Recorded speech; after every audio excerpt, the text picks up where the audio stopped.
இந்த பையன் மீன் வாங்க போனானா இல்லை மீன் தயாரிக்க போனானே தெரியலையே. போய் வாங்கிட்டு வர்றதுக்கு இம்புட்டு நேரம் ஆகுது. இங்கேருந்து என்ன டவுனுக்கா போகிறான்? இங்கே இருக்கிற ஊருக்குள்ளே போய் வாங்கிட்டு வர்றதுக்கு 3 மணி நேரம் ஆகுது. ஷோ ஆண்டவனே, இவனையெல்லாம் என்ன சொல்கிறதுன்னு தெரியல. வாடானா கருமாதிக்கு தான் வருவான் போல இருக்கு. என்ன புள்ள லட்சணமாக நான் வளர்த்து வச்சிருக்கேனே தெரிய மாட்டேங்குது. நல்லா தான் இருந்தான். வேலை வெட்டி பார்க்கறது வைக்கிறது என்ன எல்லாம் அப்படி சொன்ன பேச்ச டான் டான் டான்னு கேட்பான். இப்போ என்னதான்னு தெரியல. மந்திரிச்சு விட்ட கோழி கணக்கா அவன் பாட்டுக்கு திரியறான். எல்லாம் வீட்டுக்கு வர ஒவ்வொரு ராசியை பொறுத்து தானே இருக்குது. அது என்றைக்குமே மந்தமாகவே திரியும். அதோட சேர்ந்தா பூவோட சேர்ந்து நாறு மணக்குன்ற கதையா இதோட சேர்ந்து இவனும் நாற்று எடுத்து போயிட்டான். போ வாங்க சார் வாங்க. ஏன் நேரமாக வந்துட்டீங்க? கொஞ்சம் லேட்டாக வர வேண்டியதானே. ஏன் போன உடனே வாங்கிட்டு வந்துட்டீங்க?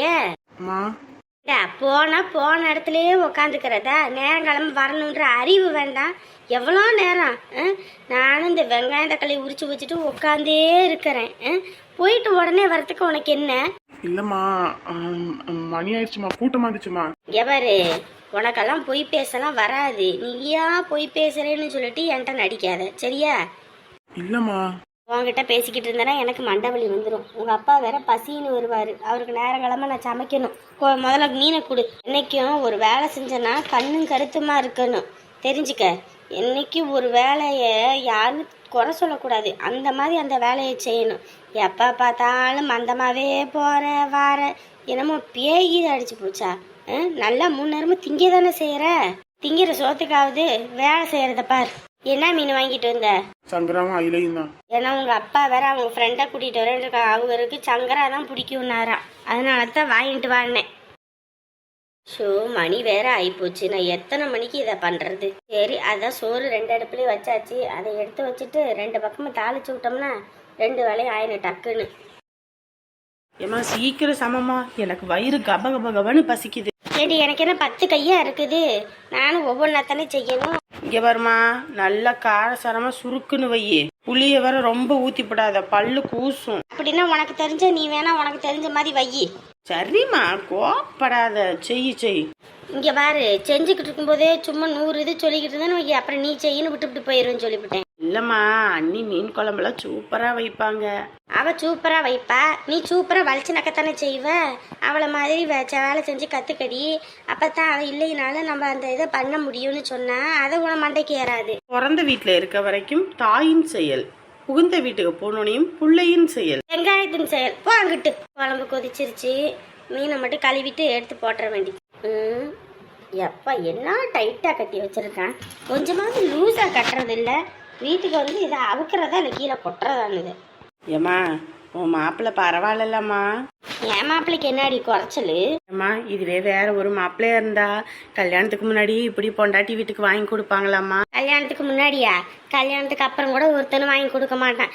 பிறந்த வீட்டுல இருந்து சுரண்டிட்டு வரத்துக்கு தான் எல்லாம் வழி பண்ணுவான். அவர் அடிக்கடி சொல்லுவாருமா, நம்ம குடும்பத்தை நம்ம தான் பார்த்துக்கணும்னு. எப்படியோடி நீ நல்லா இருந்தா சரி. இத்தனை வருஷம் கழிச்சு உனக்கு ஒரு நல்ல வாழ்க்கை அமையுது. அடியே என்னம்மா? இங்க வரு. மாப்பிள்ளை என்ன மீன் வாங்கி தரேன்னு சொன்னாரு. எனக்கு பிடிக்குமேனு பாறை மீன் வாங்கி தரேன்னாரு. வைத்தியக்காரி, இதுல பாறை மீன் இல்லடி, சங்கராவும் அயிலையும் தான் இருக்கு. ஐயோ, என்னம்மா சொல்ற? இங்க பாரு. ஐயோ, அப்ப எங்க வீட்டுக்கு வாங்கினது இங்க மாறி வந்துருச்சோ? எனக்கு என்னடி தெரியும்? மாப்பிள்ளைக்கு போன போட்டு கேளு என்ன மீன் வாங்கினாருன்னு. ஐயோ, இப்ப மீன் மட்டும் மாறி போன விஷயம் மட்டும் என் மாமியாருக்கு தெரிஞ்சது, அவ்வளவுதான், அவரை உரிச்சு போடுமா. வைத்தியக்காரி, முதல்ல போன் பண்ணடி. அந்த போன் பண்றேன். ஐயோ, இப்ப என்ன பண்றதுன்னே தெரியலையே. அம்மா, நான் வீட்டுல இருக்கேன், அம்மா வேற இருக்காங்க. நான் அப்புறமேட்டு கூப்பிட போன வை. ஐயோ, நான் ஒரு நிமிஷம் சொல்றதை கேளுங்க. நானே முதல்ல தான் திட்டு வாங்கினேன், இப்ப மறுபடியும் நீ வேற போன வையில. இது என்ன அயிலையா? என்ன மீன் வாங்கிட்டு வந்திருக்கான்? ஐயோ, சொல்றது கீழே லூசு போது வையில். எப்ப பாரு போனு போனு போனு போனு. அந்த போனுலே தான் கிடக்குற நீ. அம்மா, என்னமாச்சு? உனக்கு என்னடா வாங்கிட்டு வர சொல்ற? என்னடா வாங்கிட்டு வந்திருக்க நீ? சொன்னதாம வாங்கிட்டு வந்திருக்கேன். நான் சொன்னதா நீ வாங்கிட்டு வந்திருக்க? என்ன மீன் இது பாரு. ஐயோ, பாறை மீன். என்னடா வாங்கிட்டு வந்திருக்க? உன்கிட்ட நான் என்ன சொன்னேன்? அம்மா, ஐயோ, இப்போ பார்சல் அங்கே போயிடுச்சு போல இருக்கு. அதோ அம்மா ஃபோன் அடிச்சுட்டு இருந்திருக்கா போல. அம்மா, மீன் கடைக்காரன் மாத்தி இது கொடுத்துட்டான் போலம்மா. மீன் கடைக்காரன் மாற்றி கொடுத்துட்டானா? எப்பயும் அவன் தெளிவாக கொடுப்பான், நீ போனால் மட்டும் அவன் மாற்றி கொடுக்குறானா? உன்னையெல்லாம் என்ன சொல்கிறதுன்னு தெரியல. அது ஒன்றும் இல்லைம்மா, மீன் கடை ரொம்ப கூட்டமாக இருந்துச்சு, அதான் பார்சல் மாறி வந்துருச்சு போல. இல்லை, நான் என்ன சொல்கிறதுனே தெரியல எனக்கு. ஏன்னா இப்படி வருதியோ தெரியல. ஒரு மீனை பார்த்து வாங்க தெரியாதாடா? இல்லைம்மா, அது போ, முதல்ல போய் கொடுத்துட்டு அதை வாங்கிட்டு வா. அம்மா நான் எங்கம்மா, அது யாருக்கு புடிச்சு என்ன ஏதுன்னு வேற தெரியாது இல்லம்மா. இது இன்னைக்கு சமமா, நாளைக்கு கூட நம்ம அதை வாங்கிக்கலாம். நாளைக்கு அதை வாங்கிக்கலாமா? ஏண்டா இது பார்த்தா ஒரு 150 200 தான் வரும். அது வேலை அதிகம், 500 பக்கமாவது வரும் ரெண்டும் சேர்த்து. நீ அதை இது விட்டுவிட்டு இதை திங்க சொல்றியா நீ? ஐயோ இல்லம்மா, இன்னைக்கு ஒரு நாள் மட்டும் இதை சாப்பிடுவோம்மா. யாருக்கு போனுச்சு என்ன ஏதுன்னு தெரியாது இல்லம்மா. யாருக்கு போனுச்சு என்ன ஏதுன்னு எனக்கு தேவையில்லை. நான் சொன்னது எனக்கு வந்தாகணும். இப்போ நான் எங்கன்னு யார்ட்டனுமா போய் கேட்க முடியும்? ஒரு நாள் சமமா எல்லாம் எனக்குள்ளே வந்து தொலைகிறீங்கடா. உங்க அப்பா வேற உங்க ஃப்ரெண்டை வாங்கிட்டு வருவாரு, இந்த மீனை வாங்கி வச்சிருக்கியான்னு சொல்லிட்டு உங்க அப்பா என்னைய திட்டுறதுக்கு. எல்லாம் உங்ககிட்ட சொன்னதுக்கு நானே போயிருக்கலாம். காலு கொஞ்சம் வலிக்குதே, சரி இன்னைக்கு இவன் போய் வாங்கிட்டு வரட்டும். சரி இனிமேல் குடும்பம் குட்டின்னு ஆக போகுது, பொறுப்போடு இனி இருக்கணும். சரி இவனை விட்டோம்னாத்தான் அவனை எல்லாம் கற்றுக்குவான்னு சொல்லி பார்த்தா இன்னும் வேலை பார்த்து வச்சிருக்க. நமக்கா இருந்தால் கூட பிரச்சனை இல்லை, உங்கள் அப்பா உங்கள் ஃப்ரெண்டை கூட்டிகிட்டு வராங்கன்னு சொல்லிக்கிட்டு இருந்தேன். எல்லாம் எனக்குனே வரீங்க பாரு. ஓ ஆண்டவனே, அப்பயே எனக்கு டவுட் ஆனிச்சு, இதுவா அதுவான்னு. கொஞ்சமாவது ஓப்பன் பண்ணியாவது பார்த்துருந்துருக்கலாம். ஹலோ. சொல்லு லூசு, என்ன பார்சல் மாதிரி வந்துருச்சா? ஆமாங்க, மாறி வந்துருச்சு. இப்போதான் அம்மா பார்த்து சொன்னாங்க. அத்தை திட்டினாங்களா? திட்டுறதா? உங்க மாமியார் சாமி ஆட்டா ஆடிட்டு போயிடுச்சு. ஏங்க கொண்டு வந்து வேணா நான் கொடுக்குறேன், அதை கொண்டு வந்து தந்துடுறீங்களா? அதெல்லாம் ஒன்றும் வேணாம், அம்மா கிட்ட சொல்லிட்டேன், இதே சமைச்சுக்கிறேன்ட்டாங்க. சரியா, நீங்க சமைச்சு சாப்பிடுங்க. இல்லைங்க, அங்கே நம்ம வீட்டுக்கு நிறைய வாங்கியிருக்கீங்க. இங்கே நாங்கள் 2 பேரும் தான் அம்புட்டா சாப்பிட போகிறோம். மீன் குழம்பு தானே, பழசாவாக தானே, நல்லா இருக்கும், சாப்பிடுங்க, ஒன்றும் பிரச்சனை இல்லை. சரிங்க. சரி பாருங்க. Okay okay. என்ன வாண்டி? பார்சல் தாமா மாறி வந்துருச்சு. கொஞ்சமாவது உனக்கு பார்சலை வாங்கி பார்க்க தெரியாதா உனக்கு? எனக்கு என்னடி தெரியும்? அவன் வெள்ளை கலர் கவரில் கொடுத்துருந்தா கூட என்ன எதுன்னு தெரிஞ்சுக்கும். அவன் கருப்பு கலர் கவரில் தான் போட்டு கொடுக்குறான். அதுவும் இல்லாமல் அந்த தம்பி தான் கொடுத்துச்சுன்னு சரின்னு வாங்கினேன். கொஞ்சமாவது பிரித்து வாங்க மாட்டேன். அவரை தான் திட்டிக்கிட்டு இருக்காங்க அவங்க அம்மா. என்னடி இது என்கிட்ட எதிக்கிட்டு வர? கம்முனு செவனு வாசை கூட்டினவள அதை வாங்கிட்டு வா இதை வாங்கிட்டு வான்னு சொல்லி போய் வாங்கிட்டு வந்தா இப்படி திமிரா பேசிக்கிட்டு இருக்க? ஏம்மா உனக்கு புரியுதான் புரியலையா? என் மாமியார் அவரை எப்படி தெரியுமா திட்டும்? ஐயோ அம்மா, உன் கல்யாணத்துக்கு முன்னாடி இந்த ஆட்டம் கட்டாத சரியா? இப்படி ஆடினவங்களெல்லாம் நான் எவ்வளவோ பார்த்துருக்கேன். ஏம்மா என்னம்மா இப்படி பேசுற? அப்புறம் என்னமோ நாங்களாம் இந்த மீனே பார்த்ததில்ல, இந்த மீனே நாங்கள் தின்னதில்லை. உங்கள் அண்ணன் அப்பயே அம்புட்டு மீனையும் வாங்கிட்டு வருவாண்டி. இன்னத்துக்கும் போய் குளத்தங்கரையில் போய் பிடிச்சிட்டு கூட வருவான் கிலோ கணக்கில். என்னமோ இந்த மீனை நாங்கள் பார்க்காத மாதிரி, என்னமோ உன் புருஷன் வானத்துலேருந்து அப்படியே தூக்கிட்டு வந்து கொடுத்த மாதிரியும் பேசிக்கிட்டு இருக்கிற. அப்பத்தான் சரி சரி கோவப்படாதம்மா. என்னமோ நாங்கள் பார்க்காத மீனை பார்த்த மாதிரி அப்படியே ஆடுற ஆளுக. அப்பத்தான் ஏன் குடும்பம் ஏன் குடும்பம்னு. அது வாங்க குடும்பம்னா இது யார் குடும்பம்? பாத்தில எப்படி கடன்னு வேலையாகுதுன்னு. ஆமாங்க, சும்மா சூப்பரா வேலையாகுது. நம்ம ஊர்லயும் இந்த மாதிரி ஒரு மிஷின் ஒண்ணு வந்துருச்சுன்னு வைங்களே, நமக்கு எந்த கஷ்டமும் இல்ல. இதுவே இந்த மாதிரி வெட்டியும் போட்டுரும், அதுக்கப்புறம் அதுவே வந்து நம்ம அந்த மிஷினுக்குள்ள போட்டோம்னு வச்சுக்க அப்படியே போர் போட்டு வந்துடும். ஓ சரிங்க சரிங்க, நல்லா இருக்குங்க. ஆள் கூலியும் மிச்சம். இப்ப நம்ம ஊர்ல எல்லாம் இவ்வளவு பெரிய காட்டுல வேலை பார்க்கறதுன்னு வையே, எப்படியும் 5 நாள் ஆக்கி விடுவாங்க. 5 நாளைக்கு ஒரு நாளைக்கு 4 பேர் 3 பேர்னு வச்சோன்னு வையே, அதுக்கு ஒரு அமௌண்ட் வந்துடும். அதுவே இதுனா அரை மணி நேரம் தான், சரசரன்னு அறுத்து எடுத்துரும். இப்போ நமக்கு சம்பளமும் ஆளு கூலியும் கம்மி ஆயிடும். என்ன சொல்ற? பேசாட்டுக்கு இப்படியே பேசிடுவோமா? மிஷின் போட்டோம்னா நமக்கு லாபம் தான், இருந்தாலும் நம்ம கையில அறுத்து போடுற மாதிரி வருமா? சொல்லுங்க பாப்போம். நீதான் வேலைக்கு ஆளே கிடைக்கலன்னு அதான் என் நண்பன்கிட்ட சொல்லவா, அவன் தோட்டத்துக்கு இந்த மாதிரி மிஷின் வந்திருக்கு, வாயா வந்து பாரியான்னு சொல்லவும் உன்னை கூட்டிட்டு வந்தா இப்ப என்ன இப்படி பேசுறவ? இல்லைங்க, 1000 தான் மிஷின் அது இதுன்னு வந்தாலும் மனுஷ மக்கள் இதை நம்பியே இருக்கிறவங்க என்ன பண்றது? ஏதோ கூலி வேலை பார்த்து தான் ஏதோ சம்பாதிக்கிறாங்க வைக்கிறாங்க. அதனால இதெல்லாம் வேண்டாங்க, நம்ம ஆளுங்களை வச்சு எல்லாம் பண்ணிக்கலாம். ஆளு கிடைக்கலன்ற, சரி ஆளு கிடைக்காம போது இந்த மாதிரி வாங்கிக்குவோன்றேன், அதையும் கேட்க மாட்டேங்கிற. என்னமோ பண்ணு. ஓஹோ, அந்த அளவுக்கு பேசுறாங்களோ? ஆமாம்மா, நீங்கள் பாட்டுக்கு கடன் வாங்கி வச்சுட்டு அங்கே போயிட்டீங்கன்னா யார் அந்த கடன் அடைக்கிறதுன்றாங்க. ஏன் இதுக்கு முன்னாடி மட்டும் என்ன என் மாமியாரை கடன் அடைச்சாங்க, இல்லை என் நாத்தனார் கடன் அடைச்சாளா? என் புருஷன் தானே எல்லாமே பார்த்துக்கிட்டாரு. அன்னைக்கெல்லாம் இனிச்சுது, இன்னைக்கு புது மாப்பிள்ளை புது குடும்பம் பார்த்தோன்னையும் இவர் கசக்குது. எப்படி இப்படி பச்சோந்தி மாதிரி இருக்காங்க? நாங்களும் தான் ஒரு மருமகம் வச்சுருக்கோம், இந்த மாதிரியெல்லாம் நடந்துக்கிட்டது கிடையாது. இன்னமும் எது வாங்கினாலும் உங்கள் அப்பன் அவளுக்கும் சேர்த்து தான் வாங்குவார். ஏன் அவள் வேலை வெட்டிக்கு போகலன்னு என்னைக்கே ஒரு நாள் நாங்கள் யாராவது குத்தி கட்டியிருக்கோமான்னு கேளு. அப்படியெல்லாம் ஒரு நாளும் பேசினதில்லை. இவளுக்கு என்ன ஓவர ஆட்டம் கட்டுறாளுங்க? என்னமோ புதுசாத்தாம நடக்குது வீட்டில். எனக்கு ஒன்றுமே விளங்கலை. இப்போயாவது தெரிஞ்சுக்க, புத்தியாக பொழைச்சிக்கோ. அன்னைக்கே சொன்னேன், நகையெல்லாம் கழட்டி கொடுக்காத வைக்காதன்னு. என் பேச்சை எங்கே கேட்ட? பாவமா நாத்தனாரு என் பிள்ளைங்கம்மான்னு. இப்போ என்ன பாத்தியா, அவங்க வேலை என்ன கட்டிக்கிட்டாங்க. இப்போ நீ தான் எல்லாத்தையும் இழந்துபிட்டு நிற்கிற. கண்ணு கட்டதுக்கு அப்புறம் தானே சூரிய நமஸ்காரம் பண்ண தோணுது. அதை சொல்லு. உன்னையெல்லாம் என்ன சொல்கிறதுன்னு எனக்கு தெரியலப்போ. பெத்தவங்க பேச்சை கேளுடின்னு சொன்னேன் அத்தனை தடவை. அம்மா, அப்புறம் அந்த சிம்ரன் அக்காவுக்கு வேற ஃபோன் போட்டு அவர் கேட்க சொன்னார். வீட்டில் போய் எதுவும் காசெல்லாம் ஒன்றும் கேட்க வேணாம், நான் தந்துடுறேன்னு சொல்லிடுன்னு ஃபோன் போட்டு சொல்லிடுறேன். நீயும் உன் புருஷனை எம்பிட்டு தான் முகரடி பட்டான்னு திருந்தவே மாட்டீங்கடி. நம்ம என்ன காசாக கொடுக்க மாட்டோம். இப்போ அவளுக்கு வாங்கி நல்லா பாலை குடிப்பாளுங்க, அதுக்கு நீங்கள் பில்லு கட்டிக்கிட்டு உட்காந்துருப்பீங்களா? அப்புறம் என்னம்மா பண்ண சொல்கிற? நான் 10 ரூபா கூட காசே தரமாட்டேன்னு சொல்லிவிட்டேன் அவர்கிட்ட. ஆமாம், உன் புருஷன் இப்படி தான் சொல்லுவார். அதுக்கப்புறம் தெரியாமல் கொடுத்துட்டு வருவார் மனசு கேட்காம. இல்லைம்மா, நான்லாம் ஒரே முடிவாக சொல்லிட்டேன். மனசே வெறுத்து போச்சுமா. இவளுக்கு எல்லாத்தையும் கொடுத்துக்கிட்டு இருந்தா நல்லா இருப்பாளுங்க. ஏன் இதுக்கு முன்னாடி என் மாமியார் வேலை வெட்டிக்கெல்லாம் போணுச்சு, இப்போ என்னமோ புதுசாக நடிச்சுக்கிட்டு தெரியுது வேலை வெட்டிக்கெல்லாம் போக மாட்டேன் வைக்க மாட்டேன்னு. ஏண்டி அங்கே இருக்க நல்லா தானே இருந்தாங்க, ஏன் அவங்க இப்படி? சாமி இன்ன வரைக்கும் உங்கள் அண்ணியெல்லாம் காட்டில் வந்து இறங்கி இலை எடுக்க விட மாட்டேன், தெரிஞ்சுக்க. ஏன்னா பாவம் அந்த பிள்ளை வீட்லேயும் வேலை பார்க்குது, வெளியே வந்து வேலை செஞ்சுட்டு கஷ்டப்படக்கூடாதுன்னு சொல்லி நம்ம ஏதோ இங்கே காட்டில் அலைஞ்சு திரிஞ்சு வேலை பார்த்துட்டு போகிறது எரிச்சலாக இருக்குன்னு 2 வார்த்தை பேசுறது தான். அதுக்குன்னு அவளை நான் கஷ்டம்லாம் படுத்த மாட்டேன். காட்டில் வந்து வேலை பாரு, அதை பாரு, இதை பாருன்னு. அவளும் அப்படித்தான். நீங்கள் காட்டு வேலை பார்க்குறீங்க, வீட்டில் எந்த வேலையும் பார்க்க வேணா, அவளும் எல்லா வேலையும் இழுத்து போட்டு பார்க்குறா வைக்கிறா. இந்த மாதிரியா ஆளாளுக்கு சூடு பிடிச்சிக்கிட்டு தெரியறதுக்கு எல்லாம் புதுசாக பணத்தை பார்த்தோன்னே ஓவர் ஆட்டம்மா. ஆமாம், உங்கள் அப்பா வீட்டில் நீ பார்க்காத பணத்தை தான் இவளுங்க பார்த்துட்டாளுங்க. இருமா, ஒரு ஃபோன் போட்டு கேட்டுக்கிறேன். பண்ணு. ஏக்கா, எப்படிக்கா இருக்கீங்க? நல்லா இருக்கீங்களா? போனோடனே அப்படியே எங்களை எல்லாம் மறந்தாச்சு, ஒரு ஃபோனு கூட பண்றது இல்ல. நான் ஃபோன் பண்ணாம இப்ப யார் ஃபோன் பண்ணது? நீங்க ஒரு ஆள் ஃபோன் பண்ணீங்களா எனக்கு? நான் இங்க வெளியே வந்திருக்கேம்மா. எங்கக்கா, ஊருக்கு எதுவும் போயிருக்கீங்களா? இல்ல நண்பன் வீட்டுக்கு வந்திருக்கேன். ஒரு மிஷின் வந்திருக்குது, இந்த இதெல்லாம் வெட்டுறதுக்குன்னாரு. அதான் சரி வந்து பாத்துக்கிட்டு இருந்தேன். ஓ, சரிக்கா. மிஷின் வாங்க போறீங்களோ? ஆமா, மிஷின் வாங்குறதுக்கு எங்க காசு இருக்குது? வாடகைக்கு தான் பேசிக்கிறது, நமக்கு தேவைப்படும் போது அறுவடைக்கா? சரி. நீங்களாம் இருந்தீங்கன்னா எனக்கு கஷ்டமே இல்லை. நீ அங்க போயிட்ட, வேலைக்கு ஆள் கூப்பிட்டாலும் வரமாட்டேங்குது, இந்த அத்தையை கூப்பிட்டாலும் அவங்களும் வரமாட்டேங்கிறாங்க. நான் என்ன பண்றது? அதான் நீ ஒத்தால ஒன்றும் கஷ்டப்பட வேணாம், மிஷினை வாங்கி போட்டுருவோன்ட்டு இவர் சொல்லிக்கிட்டு இருந்தாரு.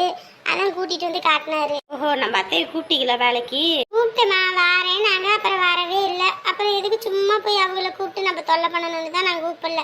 2-3 வாட்டி இவரும் போய் சொல்லிட்டு வந்தாரு, வரல. அவங்க வெயில் அதிகமா இருக்குன்றாங்க, அது இதுன்னாங்க. சரி, நம்ம வேலையை நம்ம தானே பார்க்கணும். ஆஹா, சரி. அப்புறம் வேற வயசானவங்க வேற, வெயில் வேற அதிகமா இருந்து ஏதோ ஒண்ணு கிடக்கு ஒன்று ஆகி போச்சுன்னா அப்புறம் அது வேற பயம். அதான் சரி எதுக்கு அவங்களையும் போயிட்டு தொல்லைப்படுத்தணும்னு தான் விட்டுட்டேன். அப்புறம் எங்க இருக்கீங்க, என்ன பண்றீங்க, நல்லா இருக்கீங்களா? என் குழந்தை எப்படி இருக்காரு? எல்லாரும் நல்லா இருக்கா, யாருக்கும் எந்த பிரச்சனையும் இல்லை. நானும் இந்த இலை எடுக்கிறதுக்கு காட்டுக்கு வந்துட்டேன். அவர் பெயிண்ட் அடிக்க போயிட்டாரு வேலைக்கு. சரி, வேலை செய்யறதெல்லாம் பார்த்து சூதானமா செய்யணும். சரிக்கா. அப்புறம் பால் காசு ஏதோ கேட்டீங்களாமா? என்னைக்காவது வாயை திறந்து கேட்டிருக்கேனா? உங்க மாமன் தான் நான் போய் கேட்டுட்டு வரேன் அப்படின்னு சொல்லிட்டு எல்லார் வீட்லேயும் வசூலுக்கு போனாரு. ஏன்னா ஒவ்வொருத்தர் கொடுக்க மாட்டேங்கிறாங்க. நான் அப்படி சூதா எனக்கெல்லாம் பேசுறதுன்னு தெரிய மாட்டேங்குதா, அதனால் நான் போய் எல்லாம் கேட்டு வரேன்னு சொல்லிட்டு போயிருக்காரு. அப்படின்னு நான் சொன்னேன், அங்கே ஒன்றும் கேட்க வேணாம், அழகு வேற வேலைக்கு போயிருக்கா அப்படி, அதனால அவர் தந்துருவாரு, நீங்கள் எதுவும் கேட்க வேணான்னு. இவர் அங்கேயும் போய் கேட்டிருப்பாரு போல இருக்கு. நான் வந்தோடனே திட்டுனேன், எதுக்கு கேட்டீங்க வச்சிங்கன்னு. இல்லைக்கா, நான் வந்து தந்துடுறேன்க்கா. அட, நம்ம காசு எங்கே போகுது, நம்மக்கிட்ட தானே இருக்கு. அதெல்லாம் ஒன்றும் இல்லை, இந்த மனுஷன் பண்ணுற வேலை அதெல்லாம். என்ன இருந்தாலும் பாலை வாங்கி குடிச்சிட்டோம் அப்படின்னு காசு கொடுத்தானே ஆகணும். நான் கொடுத்துட்றேன்க்கா, வீட்டில் ஒன்றும் கேட்க வேண்டாம். சரிம்மா. வீட்டில எல்லாம்மா என்ன பண்ணுறாங்க? அவங்களா இங்கே என்னென்னமோ பண்ணுறாங்கம்மா. என்னென்னமோ பண்ணுறாங்களா? என்னக்கா சொல்கிறீங்க? அத்தை வர ரொம்ப மாறிட்டாங்கம்மா. என்னக்கா சொல்றீங்க? ஒரு காலத்துல கல்யாணத்துக்கு முன்னாடி பொண்ணு மாப்பிள்ளையும் பேசக்கூடாது வைக்கக்கூடாது அதெல்லாம் தப்பு வைப்பு அப்படி இப்படின்னு இருந்தாங்க. இப்ப அவங்களே எல்லாத்துக்கும் சரி சரின்னு தலையாட்ட ஆரம்பிச்சிட்டாங்க. அது மட்டும் இல்லை, இன்னைக்கு மீன் வாங்க போனேன்.